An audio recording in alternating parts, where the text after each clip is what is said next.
Sore, perkenalkan nama saya Fandri Sandi. Di sini saya akan menjelaskan tentang deteksi penyakit pada daun kentang menggunakan metode CNN. Jadi, apa itu CNN? Convolutional Neural Network atau CNN adalah salah satu jenis neural network yang biasa digunakan pada data image. CNN bisa digunakan untuk mendeteksi dan mengenali objek pada sebuah image. Lalu, kenapa kita melakukan pendeteksian penyakit pada daun kentang? Karena pertumbuhan kentang sering terganggu karena adanya penyakit yang menyerang pada daun, dan tidak semua petani dapat mengetahuinya. Lalu, bagaimana cara mengatasinya? Cara mengatasinya adalah dengan membuat sistem artificial intelligence yang dapat melakukan deteksi penyakit daun menggunakan metode CNN. Kemudian tahapan pada metode CNN. Dalam CNN terdapat beberapa tahapan.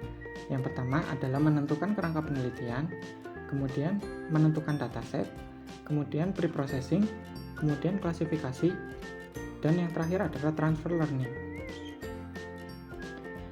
Pengimplementasian pada Python. Pertama, mendownload dataset Plain Village yang telah didownload pada website kaggle.com dan diupload ke dalam Google Drive. Kemudian untuk selanjutnya adalah mengimpor beberapa library yang akan digunakan dalam pemrosesan dataset.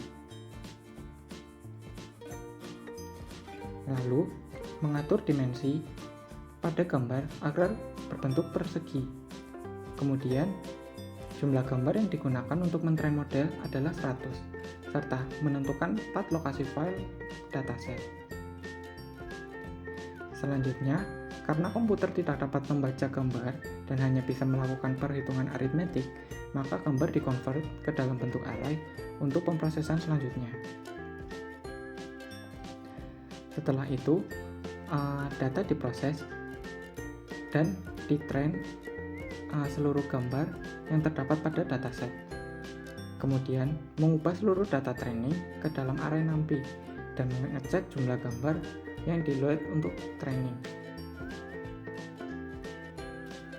Selanjutnya, membuat image label serta menyimpan objek dengan pickledump. Kemudian mengaugmentasi data gambar dari gambar yang telah ada dan melakukan splitting untuk data train dan data test. Lalu, mendeklarasikan ketentuan yang akan dilakukan untuk pemrosesan data. Selanjutnya, membuat variabel model menggunakan metode sequential dan menjumlahkan seluruh model yang dibuat. Setelah itu, menginisialisasikan optimizer dengan variabel opt, kemudian mengcompile model, lalu melakukan train data. Lalu, membuat variabel acc untuk menghitung nilai akurasi. Kemudian, membuat plot untuk akurasi data train dan kevalidannya. Kemudian, membuat plot untuk data yang loss atau kurang tepat. Selanjutnya, mencari dan mencetak nilai akurasi model. Lalu, menyimpan model dan menyimpan perubahan model. Selanjutnya, membuat variabel predict disease untuk melakukan prediksi penyakit pada daun. Setelah membuat variabel predict disease, kita memprediksi gambar yang akan kita prediksi penyakitnya. Dan ini adalah hasil prediksi yang tepat. Kesimpulan. Untuk kesimpulan, berdasarkan hasil dari percobaan klasifikasi penyakit daun tanaman kentang pada penelitian ini didapat kesimpulan bahwa klasifikasi citra daun kentang dengan menggunakan arsitektur CNN yang sederhana menghasilkan performa model klasifikasi yang cukup tepat Hal ini didukung karena untuk tingkat akurasi memiliki nilai di atas 70%, yakni lebih tepatnya adalah 75,38%. Hal ini sudah cukup membuktikan bahwa penerapan metode CNN untuk melakukan image processing sangatlah tepat.